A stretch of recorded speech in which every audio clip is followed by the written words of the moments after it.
저는 요즘 속세의 나그네라는 닉네임을 쓰는 한 블로거에게 푹 빠져 있습니다. 그가 올리는 감성적인 글과 일상의 순간들, 책의 한 구절, 그리고 그림들.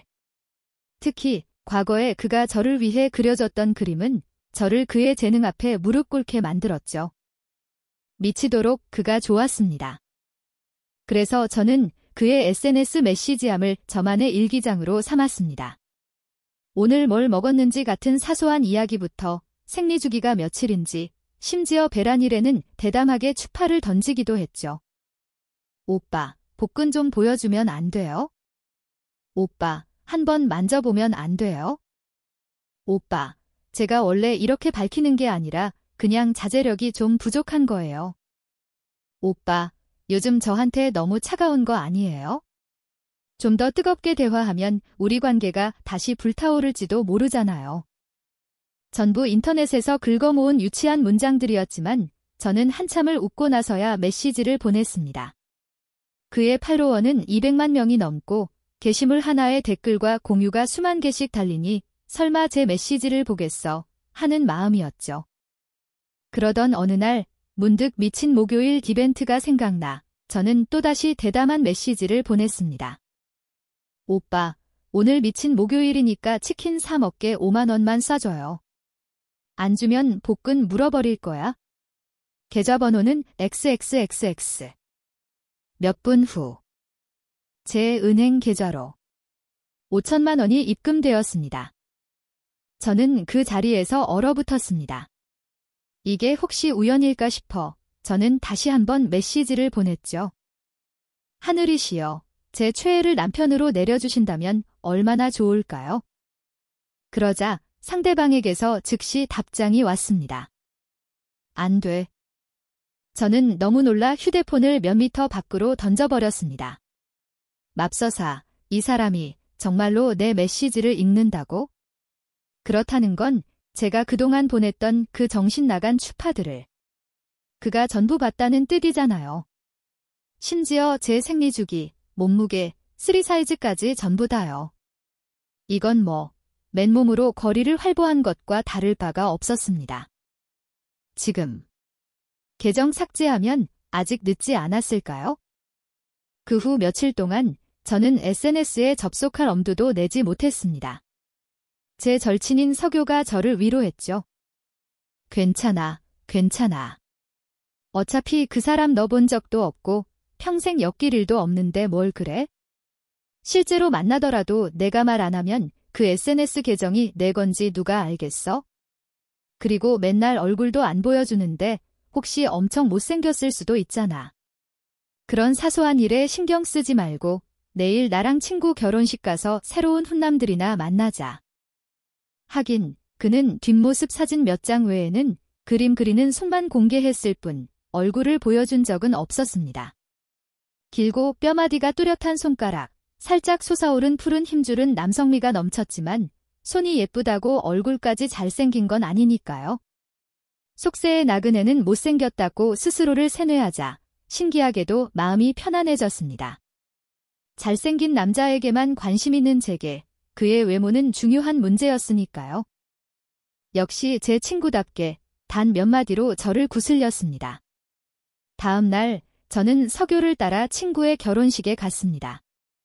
그녀는 저를 모르는 사람들이 가득한 테이블에 던져놓고는 신나서 남자를 꼬시러 가버렸죠. 고맙다, 내 친구야. 너 같은 친구 둬서 내가 3대에 걸쳐 복을 받았다. 온통 잘생기고 예쁜 사람들로 가득한 테이블을 보며 저는 깊은 우울에 빠졌습니다. 저는 인터넷에서만 강한 척할 뿐 현실에서 잘생긴 남자를 만나면 벙어리가 되거든요. 그저 어색하게 웃으며 고개를 끄덕이는 것 말고는 할 수 있는 게 없었습니다. 손에 쥔 물잔만 연거푸 비웠죠. 제 옆에는 검은 정장을 입은 남자가 앉아 있었는데 계속해서 제게 물을 따라주었습니다. 저는 부끄러워서 고개도 들지 못했죠. 그런데 그의 손목에 찬 검은 시계, 오른손의 점, 뚜렷한 손가락 마디가 어딘가 모르게 낯이 익었습니다. 제가 깊이 생각할 틈도 없이 속이 불편해졌습니다. 실례지만 화장실이 어디인지 여쭤봐도 될까요? 제가 안내해드리죠. 낮고 차가운 남자의 목소리가 들렸습니다. 고개를 들자 제게 물을 따라주던 그 남자와 눈이 마주쳤습니다. 세상에. 너무 잘생겼잖아. 상상했던 것보다 훨씬 더 마치 신이 마지막 졸업작품으로 빚어낸 듯한 완벽한 얼굴이었습니다. 저는 숨을 멈췄습니다. 시선을 뗄 수가 없었죠. 작은 얼굴, 쌍꺼풀 찐 눈, 도화살이 낀 눈꼬리, 높은 콧대, 붉은 입술, 하얀 치아. 어느 각도에서도 굴욕이 없는 완벽한 얼굴이었습니다. 안 가십니까? 그가 이미 일어나서 저를 내려다보며 물었습니다. 그제야 저는 정신을 차렸습니다. 가요, 가요. 바로 가요. 저는 그의 뒤를 따랐습니다. 넓은 어깨, 잘록한 허리, 긴 다리. 곧고 단단한 그의 몸에서는 은은한 향수 냄새가 났습니다. 갑자기 그가 걸음을 멈췄고 저는 미처 피하지 못하고 그의 등에 그대로 부딪혔습니다. 마치 단단한 벽에 부딪힌 것 같았죠. 그가 작게 헛기침을 하며 앞을 가리켰습니다. 설마 안까지 같이 들어가길 바라는 건 아니죠? 저는 얼굴이 새빨개졌습니다. 아, 아니요. 그럴 리가요. 젠장. 갑자기 생각났습니다. 오늘이 생리 첫날이라는 걸? 게다가 저는 하얀색 펜슬 스커트를 입고 있었습니다. 이 상태로는 다른 사람을 만날 수가 없었죠. 석유에게 구조 요청 메시지를 보냈지만 그녀는 답장이 없었습니다. 분명 어디선가 남자를 꼬시느라 바쁜 게 틀림없었죠. 희망이 사라진 저는 그냥 택시를 타고 집으로 갈 수밖에 없었습니다. 저는 조심스럽게 화장실에서 나와 주위를 살폈습니다. 아무도 없는 것을 확인하고 몰래 빠져나가려던 순간이었습니다. 피자곱창님. 등 뒤에서 낮고 차가운 남자의 목소리가 들려왔습니다. 피자곱창은 제 SNS 아이디였습니다. 그 목소리를 듣자 저는 반사적으로 고개를 돌렸습니다. 눈을 드니 아까 그 남자가 벽에 기댄 채 차가운 눈빛으로 저를 보고 있었습니다. 잠깐. 그가 내 SNS 아이디를 안다고? 당황하면 안 돼. 내가 인정하지 않으면 내가 아닌 거야. 저는 모른 척하며 계속 앞을 향해 걸었습니다. 그가 앞으로 다가와 제 손목을 잡고는 자신의 재킷을 벗어 제 허리에 둘러주었습니다. 그리고 낮은 목소리가 다시 들려왔습니다. 피자곱창님. 아니, 왜 또 부르는 거야? 저는 고개를 들어 그를 쳐다봤습니다. 저기요, 잘생긴 오빠. 혹시 사람 잘못 보신 거 아니에요? 그는 재킷 주머니에서 핫팩을 꺼내 포장을 뜯어 제게 건넸습니다. 근데 방금 뒤돌아보셨잖아요. 붙이면 좀 나을 겁니다. 저는 그냥 궁금해서요. 하하. 누가 그런 이상한 이름을 부르나 해서요. 하하, 안 믿으시겠지만.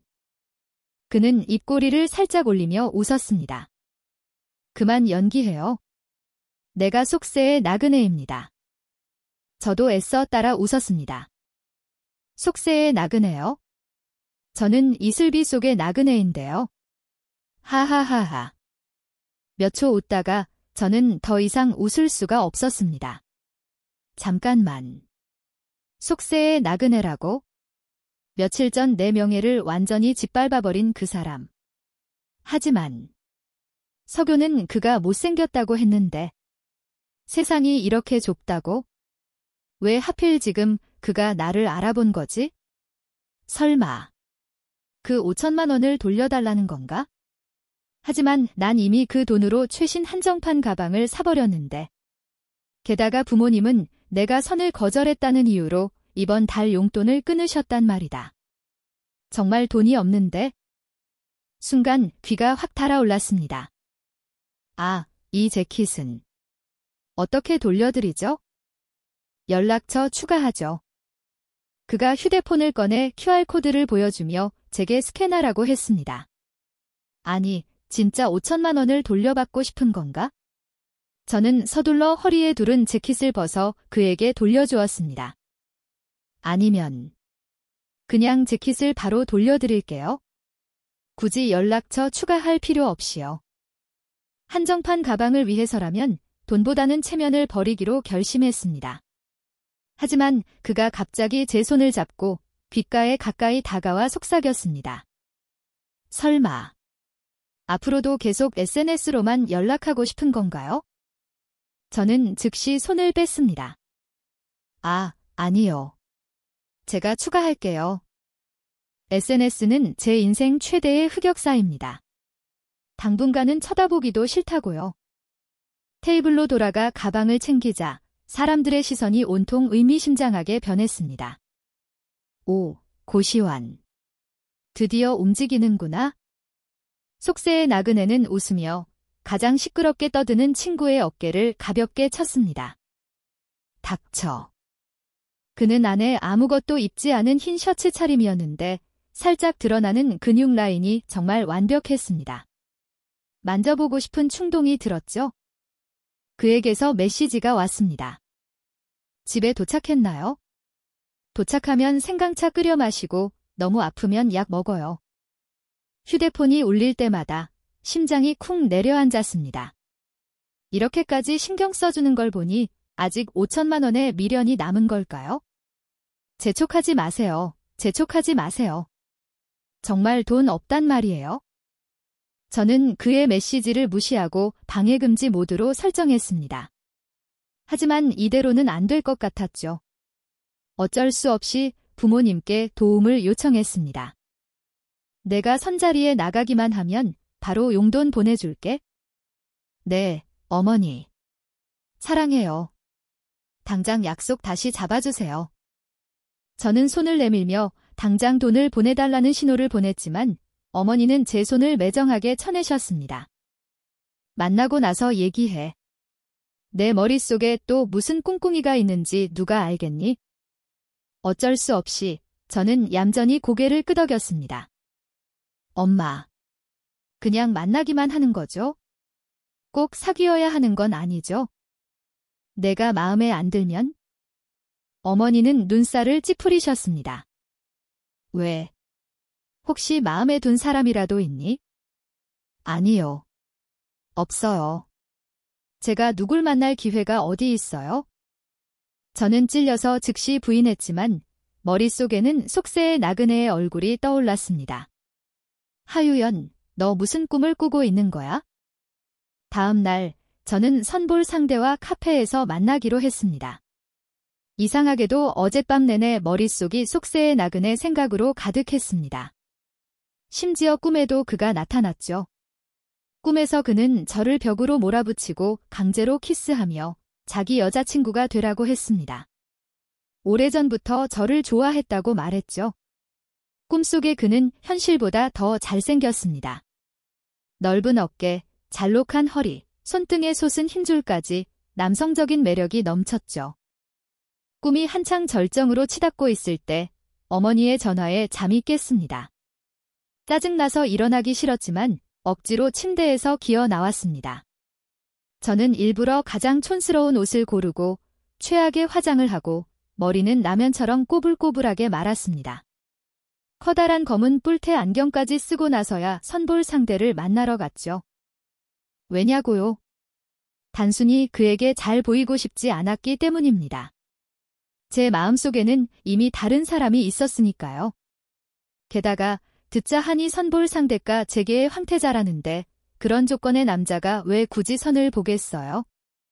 그것도 집에서 놀고 먹기만 하는 재벌 딸인 저와요. 아무리 생각해도 이해가 안 됐습니다.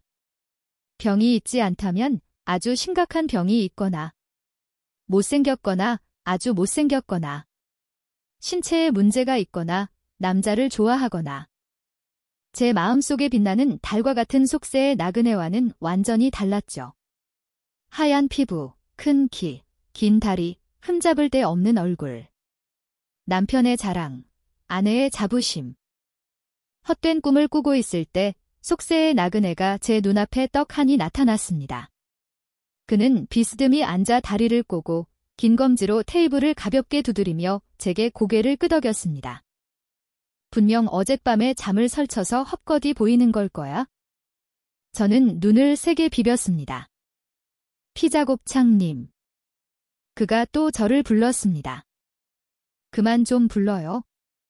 제발 체면 좀 지켜줘요. 잠깐만. 그가 왜 여기에?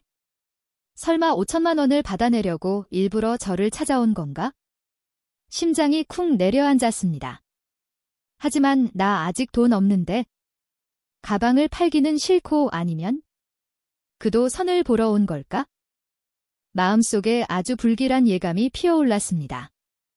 저는 의자를 끌어앉으며 떠보듯 물었습니다. 혹시 선 보러 오셨어요? 그는 눈을 가늘게 뜨고 다리를 바꿔 다시 꼬았습니다. 공교롭게도 저도 그런데 제가 말을 다 끝내기도 전에 그가 말을 잘랐습니다. 유연 씨와요. 무슨 뜻이지? 그러니까 내가 오랫동안 짝사랑해온 그 사람이 내가 몇 번이나 바람맞힌 그 선볼 상대이자 제게의 황태자인 고시환이고 내가 보자마자 반해버린 그 사람이라는 뜻. 잠깐만, 머리가 너무 복잡해. 그는 다리를 풀고 넥타이를 살짝 느슨하게 풀며 제게 더 가까이 다가왔습니다. 왜요? 하유연 씨 이번에도 또 도망갈 생각인가요? 아, 아니요. 그럴 리가요. 전에는 다 오해였어요. 오해. 하하. 저는 어색해서 죽을 지경이었습니다. 그럼 제 말은 저와 선보는 걸 아주 간절히 원했다는 뜻인가요? 그가 더 가까이 다가오며 눈썹을 치켜 올렸습니다. 이 남자, 선수인가? 여기서 더 다가오면 나 진짜 쓰러질지도 몰라. 그의 얼굴이 점점 더 가까워지는 것을 보며 저는 마른 침을 삼켰습니다. 오늘 하유연 씨의 모습이 참 독특하네요. 제가 먼저 다가가려던 순간 그가 갑자기 뒤로 물러나며 저를 위아래로 훑어봤습니다. 맙서사, 왜 미리 엄마한테 선 볼 상대 사진을 달라고 하지 않았을까? 만약 그 사람이 그라는 걸 알았다면 절대로 이렇게 흉하게 꾸미고 오지 않았을 텐데.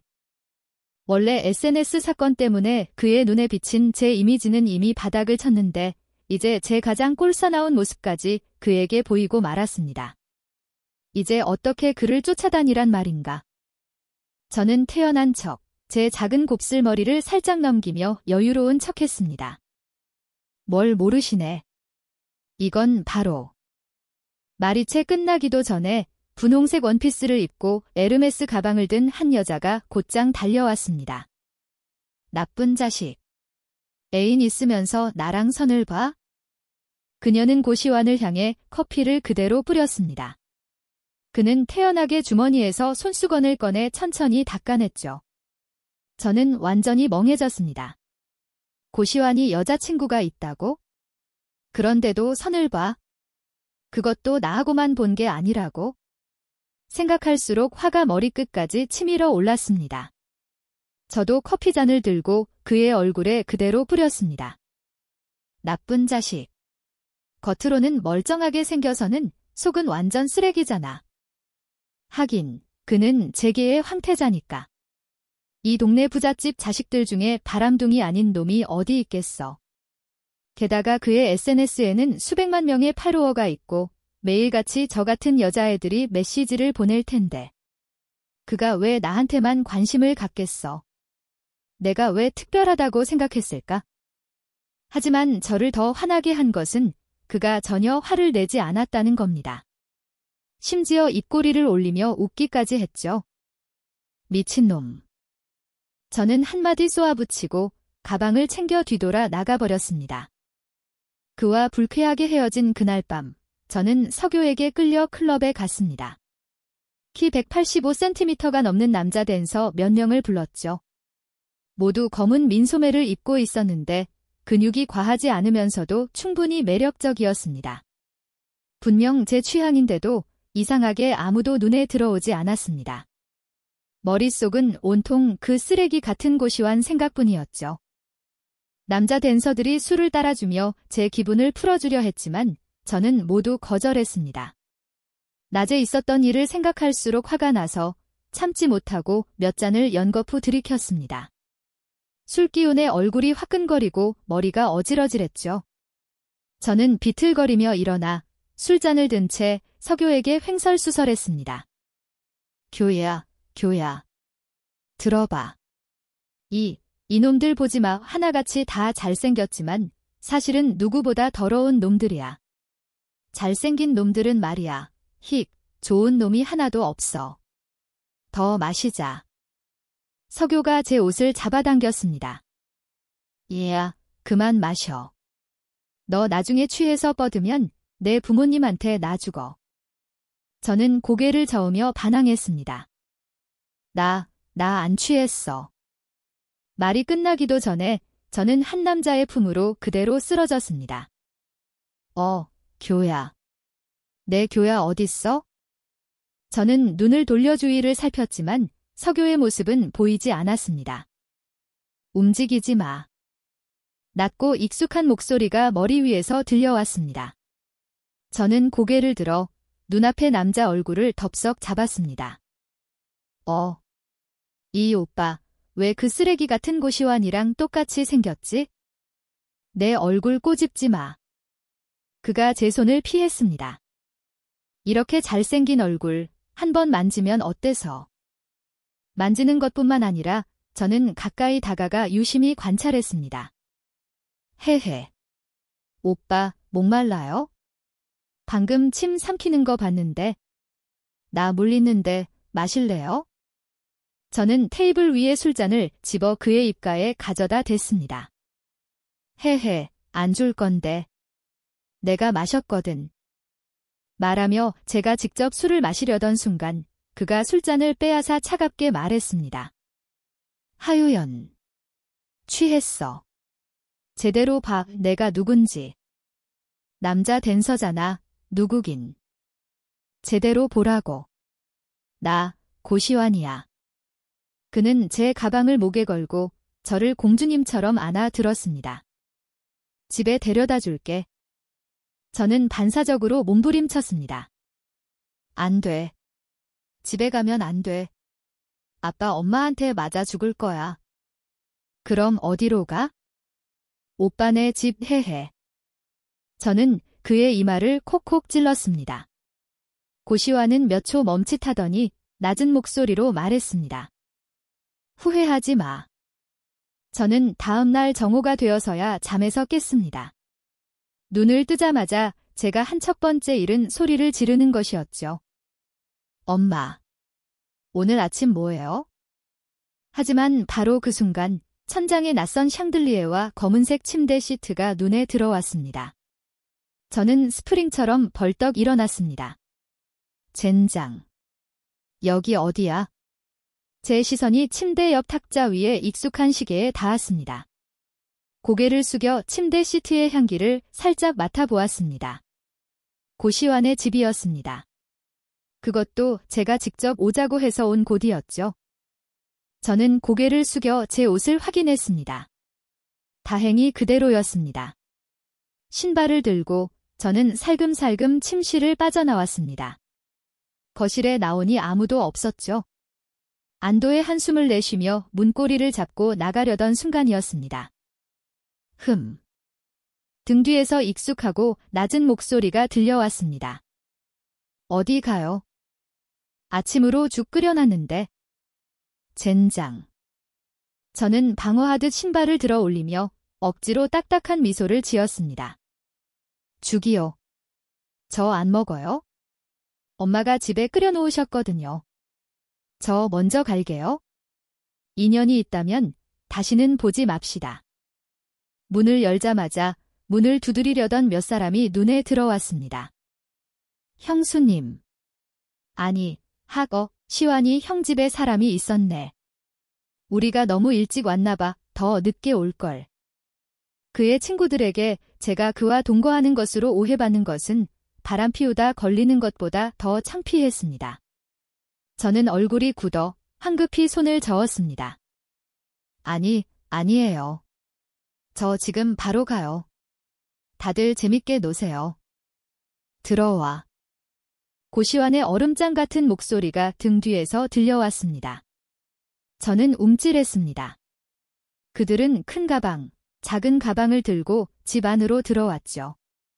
그들이 정신없는 틈을 타 저는 몰래 빠져나가려 했습니다. 너도. 고시환이 제 뒷덜미를 잡았습니다. 저는 어색하게 웃으며 발버둥 쳤습니다. 저는 필요 없지 않을까요? 어차피 저분들이랑 아는 사이도 아닌데요. 하지만 넌 나를 알잖아. 그는 신발장에서 여성용 슬리퍼 한 켤레를 꺼내 제 앞에 놓았습니다. 저는 즉시 경계했습니다. 설마 그 여자친구 슬리퍼 아니야? 만약 그렇다면 더더욱 있을 수 없어. 하지만 저 여기 있어도 할 일도 없고 그리고 저 일하러 가야 해요. 저는 아무 핑계나 댔습니다. 무슨 일? 집에 가서 돈 쓰는 일. 나랑 같이 있어? 내 생일이잖아. 그는 저를 소파에 앉히고 무릎을 꿇고 제 하이힐을 벗겨주었습니다. 그리고 슬리퍼를 신겨주었죠. 공교롭게도 마치 맞춤 제작한 것처럼 완벽하게 맞았습니다. 그의 여자친구도 나랑 이렇게나 닮았다고? 어쩐지 나한테 이렇게 잘해주더라. 생일 핑계까지 대며 초대했으니 저도 거절하기가 어려웠습니다. 게다가 저는 그의 돈 5천만 원을 받았고 어제 망신당할 뻔한 일에서 그가 저를 구해줬으니까요. 그래, 잊자면 잊자. 저는 그의 친구들을 처음 만나는 게 아니었습니다. 지난번 결혼식에서도 몇 명을 만났었죠. 낯선 얼굴은 몇 명뿐이었습니다. 그들은 모두 제게 아주 잘해주었고 얼마 지나지 않아 저는 자연스럽게 그들과 어울렸습니다. 형수님. 아니, 하유연 씨. 진짜 예쁘시네요. 시환이 형은 정말 복 받았어요. 맞아요. 성격도 좋으시고. 시환이 형 성격 불같은 거 아무나 못 견디거든요. 좋은 기회다 싶어 저는 그의 연애사에 대해 물었습니다. 그의 여자친구도 못 견뎌요? 한 친구가 과자를 씹으며 대답했습니다. 여자친구. 그 형 27년 동안 연애 한 번도 안 해봤어요. 집에서 몇 번 선자리 마련해줬는데 전부 그 형이 겁줘서 도망가게 만들었어요. 저는 흥미가 확 당겨 테이블 위에 해바라기 씨를 한 움큼 집었습니다. 그럼 그 사람 아직 싱글이라는 거예요? 모두가 한 목소리로 외쳤습니다. 네. 맞아요. 유연 씨, 설마 몰랐어요. 그 말을 듣자 제 마음속의 돌덩이가 순식간에 사라졌습니다. 입꼬리가 저절로 올라가 멈출 수 없을 정도로 웃음이 터져나왔습니다. 제 웃음소리가 너무 컸는지 부엌에서 바쁘게 움직이던 사람의 시선까지 끌었죠. 고시환은 수백 평방미터에 달하는 펜트하우스에 살고 있었습니다. 집은 오픈형 주방으로 공간이 넓었죠. 고시환은 손에 칼을 든 채 우리 쪽을 바라보며 큰 소리로 말했습니다. 너희들 좀 조용히 해. 저분 놀라잖아. 그러고는 저를 불렀습니다. 하유연 씨, 이리 와서 채소 다듬는 것 좀 도와줘요. 그의 친구들이 또다시 한 목소리로 옥하는 소리를 냈습니다. 저는 얼굴이 귀까지 빨개졌죠. 그는 계속해서 옷걸이에 걸린 앞치마를 가져와 제게 매주었습니다. 고시환. 제가 칼을 든 그를 보며 앞치마를 가져가라고 신호했습니다. 저는 그의 허리에 앞치마를 두르고 끈을 막 묶으려던 순간 그가 갑자기 뒤에서 손을 뻗어 제 손 위를 덮었습니다. 꽉 묶으면 풀려. 이 나쁜 남자. 그만 좀 유혹해. 나 진짜 못 참겠단 말이야. 바로 그때 초인종이 울렸습니다. 저는 빠져나갈 핑계를 찾았습니다. 아, 손님 왔나 봐요. 제가 나가볼게요. 고시환은 부드럽게 웃으며 나른한 목소리로 말했습니다. 응, 다녀와요. 문 앞에 서 있는 사람은 어제 그에게 커피를 뿌렸던 바로 그 여자였습니다. 그녀를 보자마자 모두의 표정이 굳어졌습니다. 오직 고시환만이 미소를 유지하고 있었죠. 시환아. 내 어머니가 너랑 감정 좀 키워보라고 해서 왔어. 방금까지 활짝 웃고 있던 제 얼굴이 이제는 웃을 수가 없었습니다. 이 여자가 그의 어머니가 인정한 미래의 며느리라고. 제 기분은 바닥으로 곤두박질 쳤습니다. 방금 고시환이 그렇게 기분 좋게 웃었던 건 그녀가 올 것을 미리 알고 있었기 때문일까요? 그녀는 빠른 걸음으로 부엌으로 가 그를 찾았고 저는 거실로 돌아와 휴대폰을 만지작거렸습니다. 기분이 정말 최악이었습니다. 휴대폰을 볼수록 짜증이 나서 저는 휴대폰을 옆으로 던져버리고 사과 한 개를 집어깎기 시작했습니다. 사과를 깎으며 그들의 이야기를 들었죠. 알고 보니 그녀의 이름은 진예은. 집안에서 소개해준 선볼 상대였고 지난번 일은 오해였으며 지금은 이야기를 잘 풀었다고 했습니다. 별일 없으면 두 집안은 사돈을 맺게 될 거라고요. 심장이 쿵 내려앉았습니다. 손에 집중하지 못하고 그만 손가락을 베이고 말았죠. 피가 줄줄 흘렀습니다. 저는 깜짝 놀라 소리쳤습니다. 아! 고시환이 칼을 든 채 즉시 달려나왔습니다. 그의 눈빛은 당황으로 가득했죠. 왜 그래요? 제 손을 보자마자 그는 즉시 칼을 내려놓고 구급상자를 가져와 제 손을 조심스럽게 치료해 주었습니다. 모든 동작이 물 흐르듯 빠르고 망설임이 없었죠. 상처에 가볍게 입김을 불어주며 그는 꾸짖었습니다. 조심 좀 하랬잖아. 거리가 아주 가까웠습니다. 그의 숨결이 제 피부에 닿자 심장이 미친 듯이 뛰었습니다. 진혜은의 언짢은 표정을 보고 저는 더 이상의 오해를 피하기 위해 즉시 손을 뺐습니다. 저 괜찮아요. 신경 쓰지 말고 일 보세요.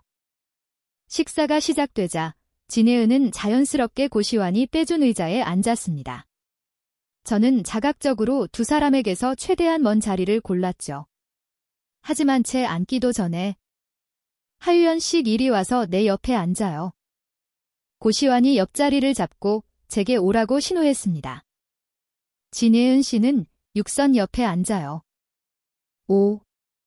모두가 즉시 드라마를 구경하기 시작했습니다. 호기심 어린 눈빛으로 저와 그를 쳐다봤죠.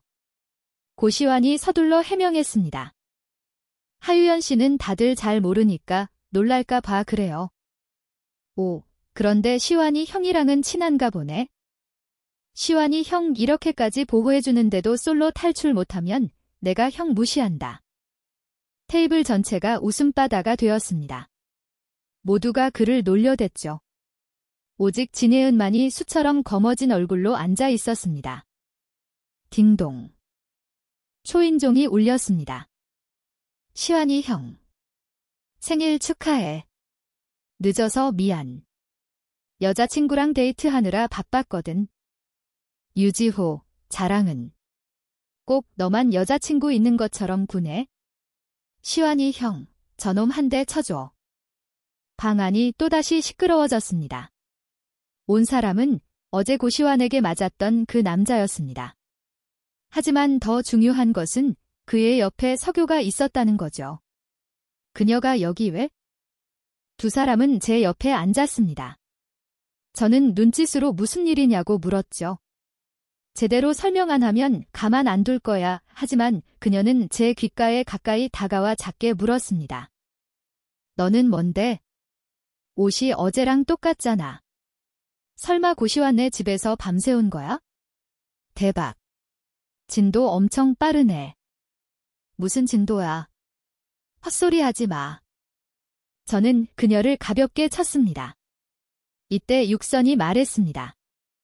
하유연 씨, 술 마실래요? 주스 마실래요? 술. 제가 말을 다 끝내기도 전에 고시환이 즉시 말을 잘랐습니다. 이분은 주스 마셔요.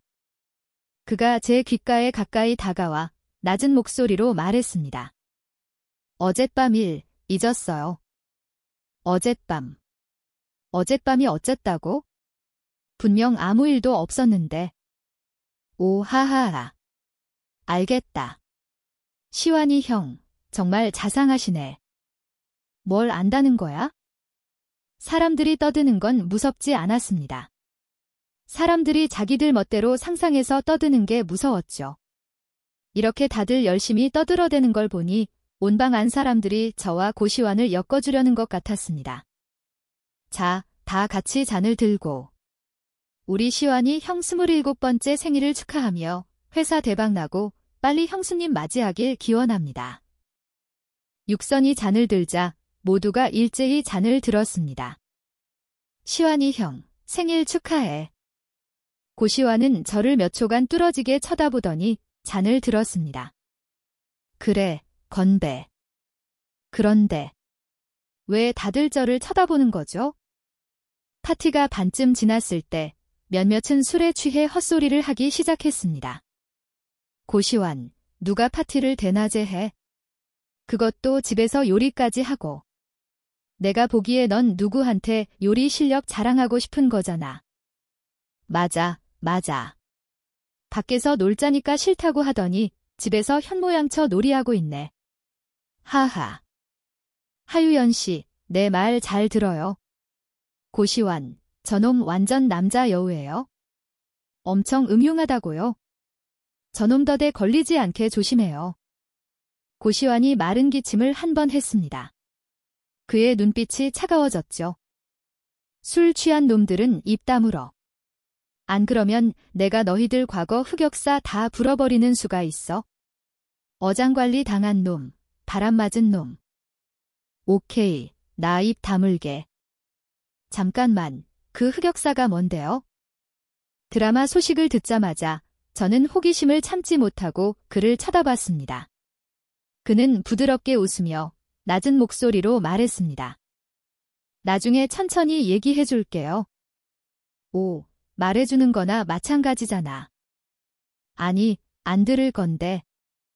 파티가 끝나고 고시완은 모두를 아래층까지 배웅했습니다. 엘리베이터 안에서 저는 구석으로 밀려 더 이상 물러날 곳이 없었죠. 고시완은 양손으로 벽을 짚고 저를 두 팔 사이에 완전히 가두었습니다. 엘리베이터에 사람이 점점 더 타면서 저와 그의 거리도 점점 더 가까워졌습니다. 거의 밀착할 정도로요. 그는 저를 뚫어지게 쳐다봤습니다.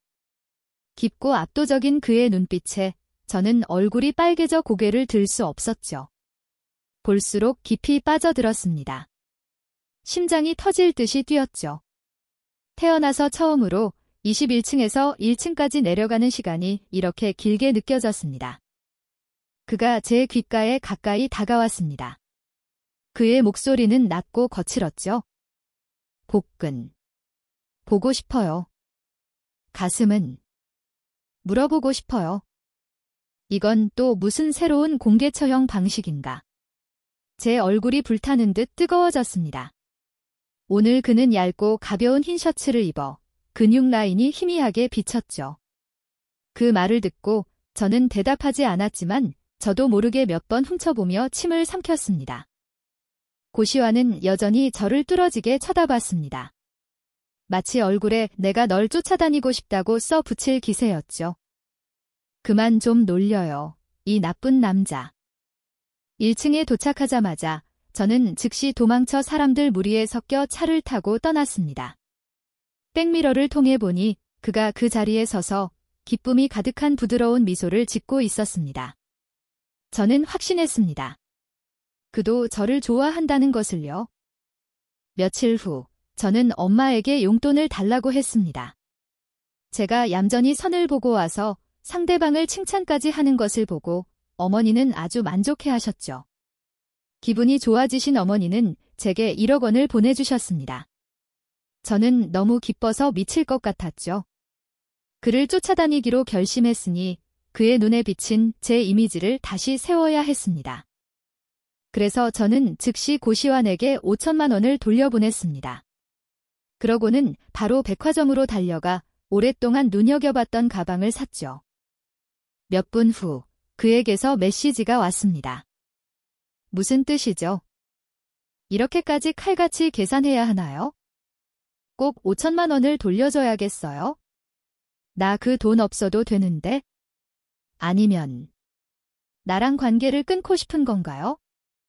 잠깐, 누가 당신이랑 관계를 끊고 싶대요? 그렇게 잘생겼으면서 왜 머리는 그렇게 둔한 거야? 하지만 그의 말투는 매우 화가 난 것 같았습니다. 그가 그렇게 화내는 건 처음 봤죠. 저는 서둘러 메시지를 보냈습니다. 아니에요. 그냥. 채 다 쓰기도 전에 고개를 들었습니다. 붉은 노을이 비치는 커다란 유리창 너머로 고시환이 진예은과 저녁을 먹고 있는 모습이 보였습니다. 그들은 마주 앉아 서로에게 음식을 덜어주고 있었죠. 그들의 관계는 제가 생각했던 것보다 훨씬 더 가까워 보였습니다.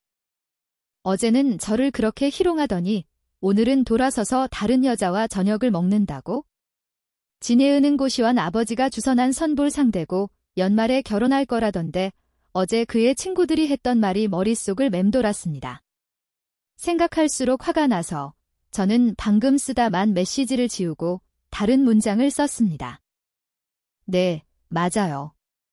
당신과 관계를 끊고 싶어요. 어차피 곧 결혼할 거잖아요. 이제부터 저한테 질척거리지 마세요. 전송 버튼을 누르고 저는 가차없이 그를 친구 목록에서 삭제했습니다. 저는 화면을 뚫어져라 쳐다보며 그가 먼저 저를 다시 추가해주기를 기다렸습니다. 그가 한 번만 더 다가와 준다면 저는 양보할 생각이었습니다.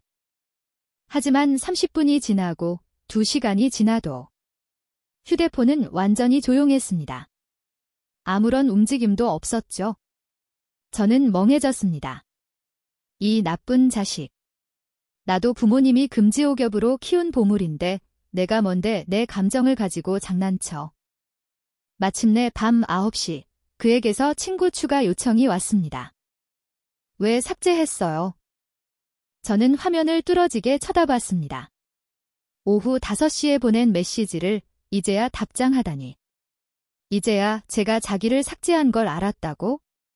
그럼 진예은과 데이트를 다 끝내고 나서야 저에게 메시지를 보낸 건가?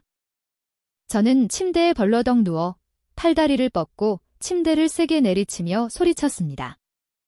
아, 고시환, 이 나쁜 놈아. 너 진짜 사람도 아니야. 어머니가 소리를 듣고 방으로 들어오셨습니다. 왜 그러니? 또 뭘 그렇게 소리 질러? 저는 몸을 돌려 침대에 얼굴을 파묻고 소리쳤습니다. 아무것도 아니에요, 엄마. 아. 어머니가 다가와 저를 일으켜 세우셨습니다. 내 눕는 꼴 좀 봐라. 여자애가 이게 뭐니? 얼른 옷 좀 단정히 하고 내려와. 너 찾는 사람 왔어. 누구요? 내려오면 알아. 예고도 없이 저를 찾아올 사람은 석유 말고 또 누가 있겠어요. 마침 잘 됐습니다. 그녀가 왔으니 그 나쁜 놈 고시환에 대한 분노를 다 쏟아낼 수 있겠네요. 저는 대충 머리를 쓸어 넘기고 흰 토끼 모양의 잠옷을 걸치고 털 슬리퍼를 신고 아래층으로 내려갔습니다. 어머니는 뒤에서 제 머리를 정리해주며 고개를 저으셨습니다. 너 좀 이미지 관리 좀 해라. 그러니 26년 동안 모태솔로지. 누가 널 좋아하는 게 기적이다. 저는 어머니 팔에 매달려 애교를 부렸습니다. 엄마. 엄마 딸은 얼굴도 예쁘고 돈도 많은데 누가 감히 넘보겠어요. 저는 평생 엄마 아빠 따라다니면서 두 분이 힘들게 번 돈, 법에 어긋나지 않게 얌전히 쓰기만 할 거예요. 착한 재벌 딸이 될 거라고요. 1층에 거의 다 내려왔을 때 저는 나른하게 말했습니다. 교야, 드디어 왔구나. 내가 그 나쁜 놈 얘기해줄게. 말이 끝나자마자 저는 소파에 다리를 꼬고 앉아있는 고시환과 눈이 마주쳤습니다. 공기가 즉시 얼어붙었죠. 남 뒷담 화하다가 걸리다니. 너무 창피해서 저는 모자를 눌러쓰고 문 쪽으로 달려갔습니다. 하유연. 그가 등 뒤에서 저를 불렀습니다. 저는 못 들은 척했지만 어머니가 제 손을 꽉 잡고 끌어당기셨죠. 저는 팔짱을 끼고 턱을 치켜들며 그를 쳐다봤습니다. 여긴 어쩐 일이에요? 어머니는 우리 둘 사이의 험악한 분위기를 눈치채고 미소를 지으며 중재에 나섰습니다. 시완아, 오늘 우리 유연이가 기분이 좀 안 좋은가 보구나. 데리고 나가서 바람 좀 쐬주고 오렴. 그가 일어나서 참을성 있게 대답했습니다. 네, 어머님. 저는 한 걸음 뒤로 물러섰습니다. 엄마, 저 안 가요. 어머니가 눈을 흘기며 신호를 보냈습니다. 유연아, 손님 와 계시는데 고집 부리지 마. 저는 툴툴거리며 문으로 걸어갔습니다. 짜증 가득한 목소리로 말했죠. 가요. 제가 모셔가야 하나요? 네, 바로 가죠. 고시와는 씩 웃으며 얌전히 따라왔습니다. 한쪽은 토끼 잠옷을 입은 저, 다른 한쪽은 말끔하게 차려입은 그 둘이 나란히 걷는 모습은 아무리 봐도 어울리지 않았습니다. 저는 앞에서 화가 나서 그의 그림자를 밟으며 걸었습니다. 그는 아무 말 없이 얌전히 따라왔죠. 오늘따라 밤바람이 꽤 찼습니다. 저는 잠옷을 단단히 여미며 몸을 웅크렸죠. 갑자기 허리에 가벼운 힘이 느껴졌습니다. 고시환이 뒤에서 저를 끌어안고 제 어깨에 턱을 기댔습니다. 그의 목소리는 거칠었습니다. 이러면 안 춥죠? 저는 뿌리치려 했지만 그가 더 꽉 껴안았습니다. 유연아, 나 무시하지 마, 제발. 나 정말 못 참겠어. 너를 좋아하게 된 후로 내 기분은 항상 널 뛰기를 해. 내가 무슨 생각을 하는지 도저히 모르겠어. 며칠 전에는 나한테 그렇게 뜨거웠다가 갑자기 나를 삭제해버리고. 나 연애 한 번도 안 해봤고 누구를 쫓아다녀 본 적도 없는 거 인정해. 이 부분에 있어서 내가 좀 서툰 거 맞아. 하지만 내가 말만 해주면 나 바뀔 수 있어? 내가 너를 이렇게 오랫동안 쫓아다녔는데 내가 아무것도 못 느꼈을 리가 없어. 갑작스러운 포옹과 예상치 못한 그의 고백에 저는 멍하니 서서 숨쉬는 것조차 잊었습니다. 그가 나를 좋아한다고? 정말로. 저는 입을 열었습니다. 목소리가 조금 떨렸죠. 그럼 진혜은은요? 그가 저를 돌려 세우고 양손을 제 어깨에 얹었습니다. 그 여자가 무슨 상관이야? 저는 입술을 삐죽이며 불만스럽게 말했습니다. 하지만 그 여자, 당신이랑 결혼할 사이라면서요. 누가 그래요? 그럼. 그날 레스토랑에서 그 여자랑 저녁 먹는 거 내가 봤는데. 저는 고개를 숙였습니다. 목소리가 점점 작아졌고 저도 모르게 옷소매를 만지작거렸죠. 갑자기 그가 웃음을 터뜨렸습니다. 알고 보니 질투한 거였구나. 이게 진짜 나를 삭제한 이유였어? 저는 손을 들어 그의 가슴을 세게 쳤습니다. 웃지 마. 누가 질투했다는 거야? 알았어요. 알았어. 안 웃을게. 그가 제 손을 잡고 부드럽게 쥐었습니다. 그날 그녀를 만난 건 확실히 말해두려고 한 거야. 더 이상 나를 귀찮게 하지 말라고. 나한테는 이미 마음에 둔 사람이 있다고 말했어. 제가 미처 뭐라고 말하기도 전에 그가 고개를 숙여 제게 키스했습니다.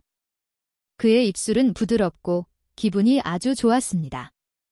저는 멍해졌죠. 고시환. 무슨 뜻이야? 그가 씩 웃었습니다. 내가 아주 오래전부터 너를 좋아했다는 뜻이야. 그리고 너 한 사람만 좋아한다는 뜻이고. 저는 잠옷을 활짝 열어 그가 들어오라는 신호를 보냈습니다. 나도 그래? 고시환, 속세의 나그네. 나도 첫눈에 너를 좋아했어. 아주 오래전부터. 그가 제 품으로 들어와 저를 꽉 껴안았습니다. 안녕, 내 여자친구. 저는 부끄러워서 그의 가슴에 얼굴을 비볐습니다. 안녕, 내 남자친구. 그가 제 머리를 부드럽게 쓰다듬으며 다정하게 물었습니다. 우선 내 위챗 다시 추가해줄 수 있을까? 저는 그를 밀어냈습니다. 절대 안 돼. 하지만 결국 그의 유혹과 애원에 못 이겨 저는 그를 다시 추가했습니다. 제가 고시환과 정식으로 사귄다는 기쁜 소식을 석유에게 알리자 그녀는 시큰둥하게 어우라고 대답했습니다. 너 하나도 안 놀라워? 난 너희 둘이 그렇게 될 줄 진작에 알았어. 내가 어떻게 알아? 고시환이 말하지 말랬어. 더 이상 묻지 마. 나도 목숨은 부지하고 싶거든. 고시환과 사귄 지 한 달 후, 저와 그는 석유와 그녀의 남자친구인 유지호를 초대해 베이징 외곽으로 가을 단풍 구경을 갔습니다. 해가 지평선 너머로 저물고 은행잎이 흩날리며 황금빛 카페트를 깔았습니다. 저는 석유의 팔짱을 끼고 마른 잎을 밟으며 사각거리는 소리를 즐겼습니다. 고시환과 유지호는 뒤에서 짐을 들고 우리 사진을 찍어주었죠. 저는 석유의 어깨를 가볍게 치며 그녀를 쳐다봤습니다. 석유, 너 나한테 뭐 숨기는 거 있지? 그녀는 제 시선을 피하더니 갑자기 도망쳤습니다. 저는 재빠르게 반응하여 즉시 그녀를 뒤쫓았습니다. 강석유, 거기 안 서. 뒤에서 고시환과 유지호가 걱정스럽게 외쳤습니다. 두 사람 조심해. 그래도 제가 몇 년 연속 교내 체육대회 1500m 챔피언인데. 저는 순식간에 그녀를 잡았습니다. 저는 그녀의 목을 조르며 다그쳤습니다. 불어. 말할 거야, 안 할 거야? 말할게, 말할게. 언니, 살려줘. 나 숨차 죽겠어. 그렇게 석유는 모든 것을 털어놓았습니다. 사실 1년 전부터 고시환은 한 파티에서 저를 보고 첫눈에 반했다고 합니다. 마침 그때 석유는 고시환의 친구인 유지호를 짝사랑하고 있었죠. 하지만 저와 유지호는 둘 다 연애에 둔감한 숙맥이었습니다. 그래서 두 사람은 서로의 짝사랑을 돕기 위해 사랑동맹을 결성했던 것입니다. 수많은 노력 끝에 고시환은 석유가 유지호를 차지하도록 도왔고 석유는 고시환이 저를 차지하도록 도왔습니다. 석유는 제가 팬이라는 것을 알고 그가 제 취향에 맞춰 SNS 계정을 만들고 글을 올리게 했습니다. 저는 그녀의 소개로 우연히 속세의 나그네를 팔로우하게 된 것이었죠. 결혼식, 클럽, 생일 파티. 모든 것이 그의 계획의 일부였습니다. 저를 한 걸음씩 더디로 유인하여 그의 늑대 소굴로 떨어뜨린 것이었습니다. 정말 계산적인 남자 여우였죠. 저녁에도 석유와 유지호는 여전히 산책을 하고 있었고 저와 고시환은 호텔로 돌아왔습니다. 엘리베이터 안에서 저는 일부러 그를 무시하며 뚱한 표정을 지었죠. 자기야, 왜 그래? 뭐 화났어? 그가 제 손을 잡고 부드럽게 흔들었습니다. 저는 팔짱을 끼고 화난 척했습니다. 그가 고개를 숙여 낮은 목소리로 말했습니다. 마음에 담아두면 안 좋아. 병나. 내가 말을 안 하면 내가 내 화를 다 빨아들여 줄게. 그가 제 턱을 잡고 키스하려 했습니다. 저는 손으로 그의 입을 막고 쏘아붙였습니다. 변태. 엘리베이터가 도착하자 저는 화가 나서 호텔방으로 빠르게 들어가 문을 쾅 닫았습니다. 그가 뒤에서 허둥지둥 따라오는 모습이 우스꽝스러웠죠. 그가 저렇게 당황하는 모습은 처음 봤습니다. 왜 그래, 자기야. 뭐 때문에 화났어?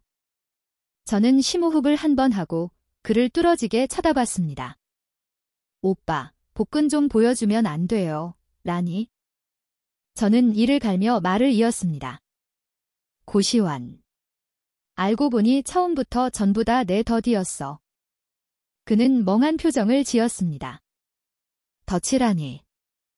나랑 내가 사귀게 된 거 전부 다 내 계획이었잖아. 그는 입꼬리를 올렸습니다.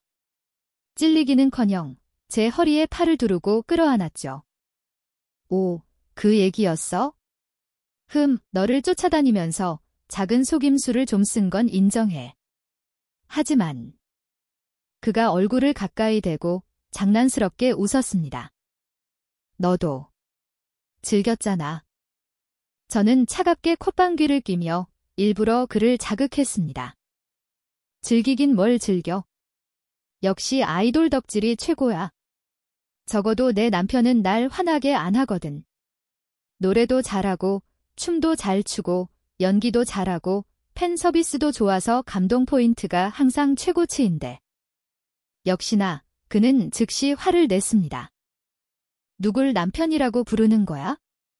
그놈 복근 내가 씹을 수 있어?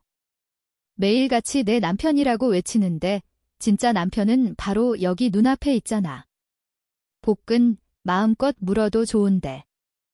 말을 마친 그는 저를 침대로 밀어 넘어뜨리고 강하게 키스해왔습니다.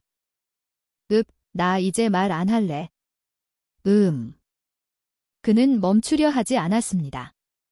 그날 밤 저는 그에게 시달려 밤새 잠을 설쳤고 다음 날 아침에는 아파서 제대로 걷지도 못했습니다. 석요는 하루 종일 저를 놀려댔죠. 그 후로 저는 다시는 그의 앞에서 다른 남자 이야기를 꺼내지 않았습니다. 나중에 그는 우리가 결혼식에서 처음 만났던 순간을 그림으로 그렸습니다. 그리고 우리 둘이 커플링을 낀 채 손을 잡고 있는 사진과 함께 SNS에 글을 올렸죠. 한때는 속세의 나그네로 홀로 수많은 산과 강을 건넜습니다. 당신을 만나기 전까지는요. 심장이 갑자기 뛰기 시작했습니다. 오랜 계획에 마침표를 찍습니다. 마침내 제 삶의 종착역을 찾았거든요.